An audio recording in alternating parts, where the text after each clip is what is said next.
viewers, and welcome back to another exciting episode of Blokesworld.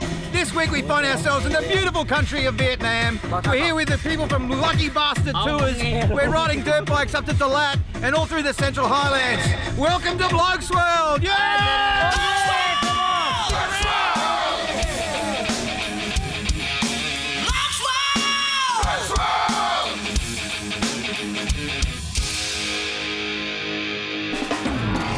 And it's day 2 of our 5-day ride. Yesterday we came down the coast from Nha Trang to Phan Rang, and today it's up the mountains to Dalat. And if you're having trouble keeping up with the itinerary, don't worry, we did too. But it didn't matter because our awesome guide JJ took care of absolutely everything.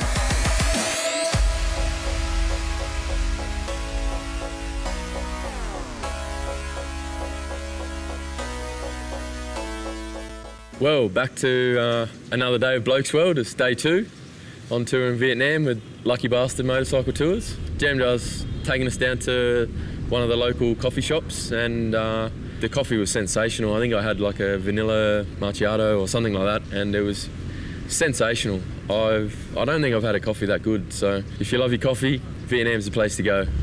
Safety first, viewers. Check it out. You're gonna do something, you stack it to the hills, you do it properly like this fella.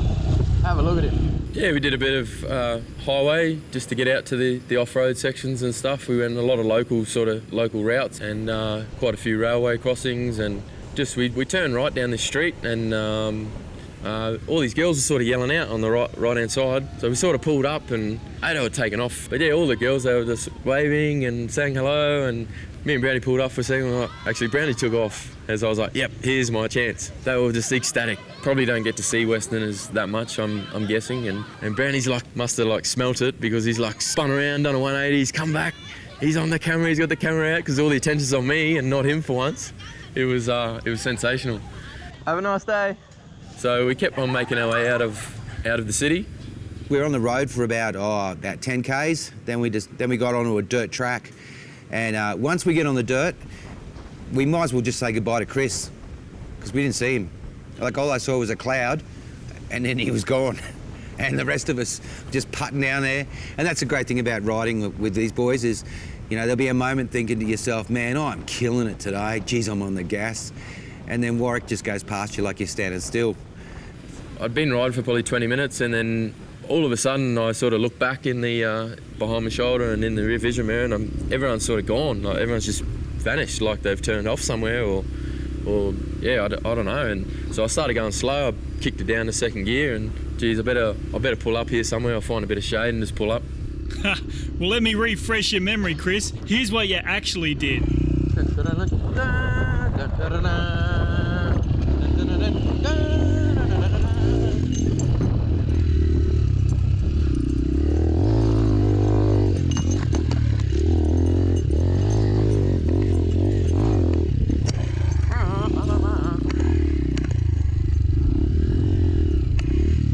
I was like, still no one, there was no noise, couldn't hear any bikes. I waited for about 10 or 15 minutes and nothing was happening, so I got a little bit worried, to be honest. I was like, oh, I hope no one sort of crashed or Ado hasn't bloody spun off into a big cactus. On the side of the road, they got these concrete blocks, and they're on the dirt roads as well too. So we're cruising up, and then all of a sudden the bike's just gone all sideways and that. I'm thinking, what's going on here?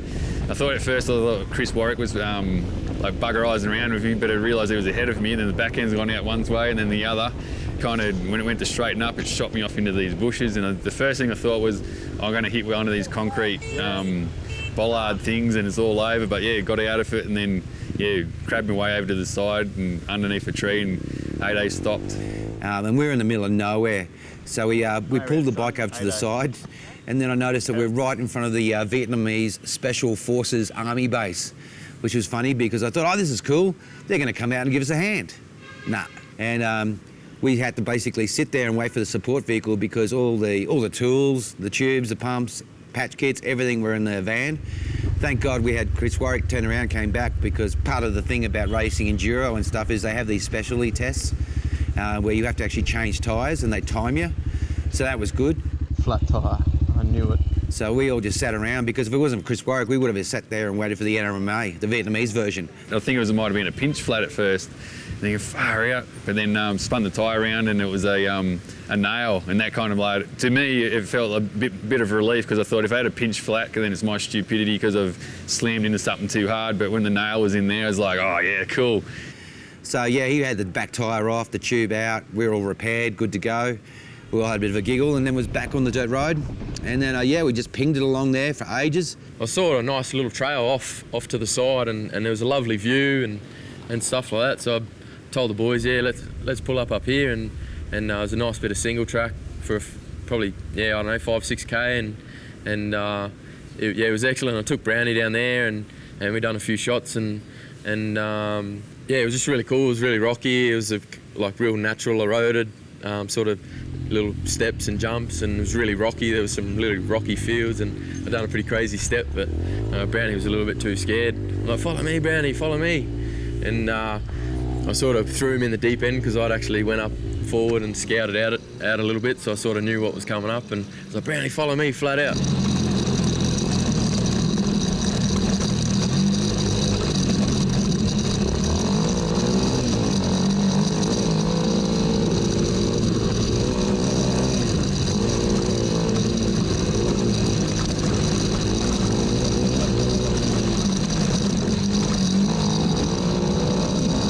And then I showed him this big step, and he was like, yeah, nah, no way, not for me. And so yeah, but it was really cool. It was a really, really nice bit of single, and it's a great country. There's lots of single and lots of trails and lots of great dirt roads and lots of beautiful scenery. It's really an excellent place to go riding. Well, don't go anywhere, viewers, because after the break, things get a little bit hairy on the tarmac as the bikes head up the hills towards Dalat. You're watching Blokesworld. G'day viewers, and welcome back to Blokesworld. We're on day 2 of our 5-day ride through the southern part of Vietnam. Now you see those hills off in the distance? Well, we're about to head up them. Back onto the tarmac, and then it just got loopy. It just got really loopy. All of a sudden, where people are riding up next to you, then it started getting this game of, let's see if we can kill Ado. They were boxing me in, and then I tried to get away from him, nearly drove into the medium strip of the highway, so that wasn't much fun. And then I just said to him, right, let's just sort this out with a race. And when you come to Vietnam and you come to a red light, there's a big counter there, and it counts down from 40, and it lets you know when the green light's coming, which is great because you can have a drag race every 20 metres. And so we all lined up on the drag race, and sure enough, I flooded it, mate. I got left behind the line, and they just took off. Give him a bit of a head start, and like he still just bogged it, and we still flogged him. So Brownie got the whole shot. He took off. He obliterated us all. I think my bike flooded a little bit too. But anyway, after surviving that, we putted along. And it's funny too, because you see these boys when they're riding, and all they're doing is just pointing out to impossible things that you can't ride. We saw this hill. It was like the Vietnamese version of Erzberg's water pipes. There's 2 massive water pipes coming down a hill. And I'm like, hey, can we go up that? And he goes, mate, that's where we're going. That's where we're heading towards. I'm just like, oh, this is sick, no way. So we're going from absolutely boiling hot and sweating it out while we're riding to we're getting up to had lunch, and we're at a coconut, old love. She was on the machete. What's in there? Coconut milk. So we loaded up on some carbs and drinks. What's for lunch, Ado? Get some pork on your sticks. Once again, an amazing lunch. I think Camera 3 and I had the fried pork, the boys had the chicken, then got back on the bikes, and then basically made our way up this twisty hill, like all the way up to the top of the range. And when we were down the bottom of the range, it would have been a good 34, I reckon about 34 degrees. And by the time we finished climbing this hill, I reckon we would have been up into the early 20s, you know. We dropped about a good 10 degrees. It was getting pretty cool when we got up there, but the views were amazing, you know. It was something like where I live is in New South Wales in Australia is a place called Macquarie Pass. And it's basically just one of the windiest roads you've got down on the south coast, and heading up into the hills, and it's all nice and green, and that's kind of like a cool thing to do. But it's only probably 10 k's at the most to get from top to bottom. Where this thing, we were on it for probably an hour, just cruising up this hill, like smashing up this hill. And there's all the twisties going in and out of the mountain, and there was trees hanging over the edges and that. It was like a rainforest just riding through it. There's probably going to be some pretty cool footage because I know that Chris Warwick, he was going hard, and A-Day, he was getting in there. It was just a really cool moment where, we're swapping leads and just dicing and turning and going inside, going outside. And there's on one side, there's like 3 kilometre drop, and on the other side where the wall is, there's like a drain as well too. So if you drop a wheel on either side, you're pretty well cactus. I'd say the conditions were really good on that pass. I mean, the bitumen was really flat. I was expecting, a lot of big potholes and cracks and whatnot. And the traffic was getting a little bit hectic. The trucks and the buses, they like to sort of cut the corners. Yeah, I don't know if they're just scared of rolling over the edge or not, but they are. All the big vehicles definitely cut the corners. So even if you're in the right side of your lane, it's always, I've just been like hugging the gutters pretty much because I was just waiting for that car to sort of be going in our lane and someone else coming. But yeah, it was a lovely twisty. Probably we were riding for probably an hour, I reckon, and got to this really nice lookout. It was probably only about halfway up, and it was just beautiful. You could see for probably about 50 kilometres, I reckon. Like you could see all the mountains in the background. You could see a few villages, all the rice sort of fields and the different sort of jungles and different sort of forests, different trees and stuff. You could see for miles. It was an excellent view. I've got to say that mountain was pretty tall. Like you could feel like the altitude change. I'm not sure how high Don said it was, but I think he might have said it was about 4,500 feet or something like that. But you could definitely feel the temperature. It just sort of went from hot and really muggy to just really cool, really green. Like I was expecting it to sort of dry out a bit. I wasn't expecting the big pressure drop, but it was good because we'd been riding in the sun all day, so I think it was a godsend. And after the break, viewers, we're going to show you our destination, the town of Dalat. You're watching Blokesworld. That's right, we'll be back up these messages, but before we go, we've got some prizes to give out to one lucky Blokesworld viewer, and this week's viewer is Keith Rankin from Lightning Ridge in New South Wales. Congratulations, mate. You've won a 4-pack of these awesome sauces from our great sponsor, Chili Mojo. Best place to get all your sauces and everything Mexican in Australia. Anyway, we'll see you after these messages. Welcome back to Blokesworld, cruising through the central highlands of Vietnam on dirt bikes. We rode our way into Dalat. Now, I was in Dalat about 10 years ago. Dalat has just grown like about 4 to 5 times bigger than it was when we first came here about 10 years ago. So we drove in. Once again, as soon as you drive into town, you have to take on the roundabout. And the roundabout, it's insane. It's like Frogger with a throttle. You got to pick your line and make your way through. The funny thing was, me and A-Day were kind of, we're trying to go up ahead and playing it safe, but the other guys had gone ahead.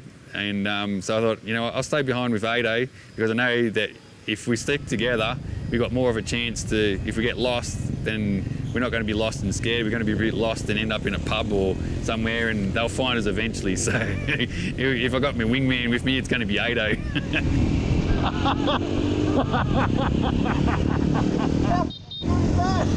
And we rock up to our hotel tonight. Yeah, it's basically like a French castle, basically. There's all little alleyways and nooks and crannies everywhere. It's kind of like if you're a kid growing up here, it would be the ultimate playhouse for you to just go and adventure, like in all the different areas. A lot of history here as well, too. It was a hotel we're staying at in Dalat. It's some kind of crazy imperial French thing. It feels like we've stepped out of Vietnam. We're now in the French Alps. The architecture looks like it's been added on over the years and ended up with this crazy situation of stairs that go up and then down. It's like faulty towers. And then for no apparent reason, there's all these old cars in here. You wouldn't even be able to drive them out. The garage has been boarded up with a door. It's so weird. So then we've gone down into town for dinner, and same sort of thing. It's like these labyrinths going through all these alleyways and turn left here and upstairs and downstairs and all these different places. You think that you're going like nowhere, then all of a sudden you just pop out onto the main road. And brief rundown of the traffic rules here in Dalat. Park wherever the hell you want and drive wherever the hell you want. Dalat it's like the Niagara Falls of Vietnam. It's where everyone comes to get married and have their honeymoon and stuff. So there's all these people walking around getting married. Women who were just married were questioning their marriage because they just saw Mark Brown. So that was kind of uncomfortable. So viewers, Brownie behind me is trying to sell some maps. He's into the spirits, a bit of a market atmosphere. And instead of selling maps, he just sold himself. Sold himself for 400,000 dong. We need Brown to sell us. Now, in case you thought you misheard me just now, yes, the currency in Vietnam is called dong. But it gets better. What we're spending here is known as second dong. First dong was created at the end of the war, but after a few years, inflation got out of control. There were just too many dongs. So the central bank took a zero off their value. They literally chopped 9/10 of each dong off. After that, the central bank pegged the dong to the US dollar, but they kept manipulating the dong, and that caused even more dong inflation. And the upshot is everything just cost thousands of dong. But hang on, why was Brownie selling maps? Well, let's find out. I look at Chris Warwick and said, hey, Chris, man, like, let's get a map to know where the hell we are. Because even now, I don't know where the hell we are. I don't know where north, south, east, west, my arse or my friggin' nose is at the moment. I just could be anywhere. So we go down there and here's this lady handing out maps, or not handing them out, she's selling maps. So I'm thinking, oh, that's what I need. Anyway, I go there and I said, yeah, I need a map. And Chris, I actually feel sorry because like, yeah, look, you know, you're on the street, you're working hard. I'll give you some money for your services. Or actually, that didn't really sound too good. I'll give you, you're working the streets hard to sell a product that you're selling. Oh, that's not right, was it? Oh, all right, take two. All right, well, let's take a quick break now and give Brownie a minute to get his shit together. See you after this. All right, so Ada's been saying don't go buying anything unless you speak to JJ because, you know, she's got the prices on everything just in case we get ripped off of it. We like buying stuff. So we're out down walking at the markets and me and Chris, we'd like to see this lady. She's selling maps. Anyway. Yeah, and Brownie's still struggling, so we'll get back to that. But for now, we're going to introduce Donnie. He's a Lucky Bastard Motorcycle Tours regular, and with all the riding he's done through Vietnam, he's picked up a few clues about why motorbikes are such a huge part of life in this country. One of the things I say to people, you do not need a high skill level. When you look at the locals, many of them can barely ride and they've been riding for 30, 40, 50 years. It's understanding and it's attitude is all you need. It's not difficult riding. You can ride to whatever level you're comfortable at, and there's going to be a local that's maybe better than you and a lot of locals that just aren't as good as you. You do not need to be a super rider to ride in Vietnam. You just have to have the right attitude. I always say that the people here in Vietnam were probably conceived on a bike, born on a bike, breastfed on a bike, went to school on a bike, and when they're old enough, they're by themselves on the bike. They just know what to do. Their slow riding skills are really exceptional. That's really the big adjustment coming from a country like Australia, where we do ride fast compared to the locals. The number of bikes here, they estimate there is somewhere around just under 40 million bikes in Vietnam. She's working for it, so give her the money.